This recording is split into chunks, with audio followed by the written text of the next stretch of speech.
Joe Biden is reversing Trump's policies in the Middle East at a destructively fast pace. In just 1 month, the president has irked USA's allies Saudi Arabia, UAE, and Israel and warmed up to their enemy Iran. But this move by the US president seems to backfire already. Hi, and welcome to TFI Global, the foreign affairs and geopolitical analysis arm of the TFI Media Group. I am your host Shubhangi, and in this video, we shall discuss how the Arabs and Israel are planning a military alliance in what looks like a huge snub to Joe Biden. Under Donald Trump's presidency, peace was nearly restored in the Middle East. UAE and Bahrain had established diplomatic ties with Israel, while Saudi Arabia was also in agreement with the developments in the region. Since Joe Biden came to power, however, things have started looking a bit tense. Biden's push for the US to return to the nuclear deal with Iran has irked Israel and its newfound allies. Now, taking command of the region, Israel and its Abraham Accord allies and Saudi Arabia are looking to build on the peaceful foundations laid by Donald Trump and are poised to establish a four-way military alliance.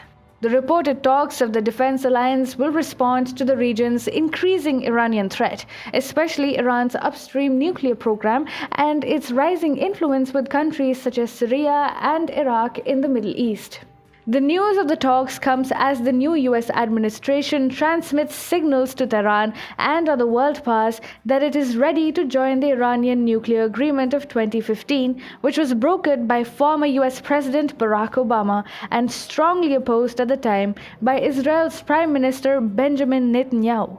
The UAE and Bahrain signed a historic normalization deal with Israel in September 2020, known as the Abraham Accords, which was brokered by the US. Although Tel Aviv has no formal diplomatic ties with Riyadh, both nations have been in close contact for several years.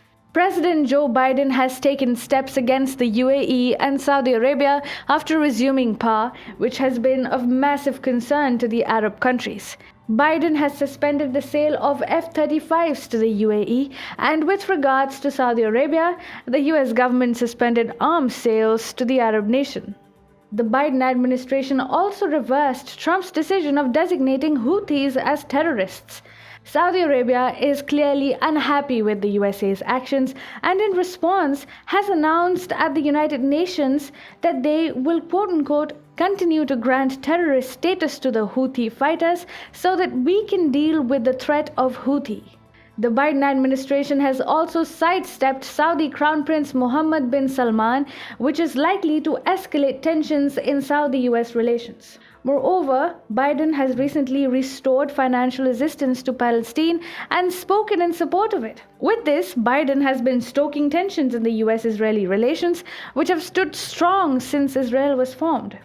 The major concern that Biden's decisions have invoked in the whole region is Biden's strong intent to return the US to the original Joint Comprehensive Plan of Action, the JCPOA, with Iran. Biden is so eager to reinforce the deal that the sanctions imposed by Iran could soon be lifted. If Iran becomes a nuclear-rich nation, the biggest threat is not to the United States, but to Israel and Saudi Arabia. This is why the Arab countries and Israel are now trying to give a strong message to Biden. The UAE has also recently decided to appoint an ambassador to Israel, giving a clear signal to the Biden administration that the Arab countries are sticking to their position on the Abraham Accords. Israel has also made its disappointment known through several channels, just stepping short of any official issuance of statements against US actions. Recently, Israel's former ambassador to the United Nations, Danny Danon, in his talks with Newsweek, said that Iran today is not Iran of 2016. They have taken their program much further today. If the US restores the nuclear deal with Iran today, we will also have to reconsider our options. Presently, Danon is serving as the head of the international branch of the Israeli PM Netanyahu's right-wing Likud party. With talks of a military alliance between the four countries, an option of war now seems to be on the table. The growing nuclear threat of Iran, coupled with Biden's disservice to Israel and the Arab world, is pushing these countries to come even closer to each other, and this would become Biden's greatest hurdle to renew the nuclear deal with Iran.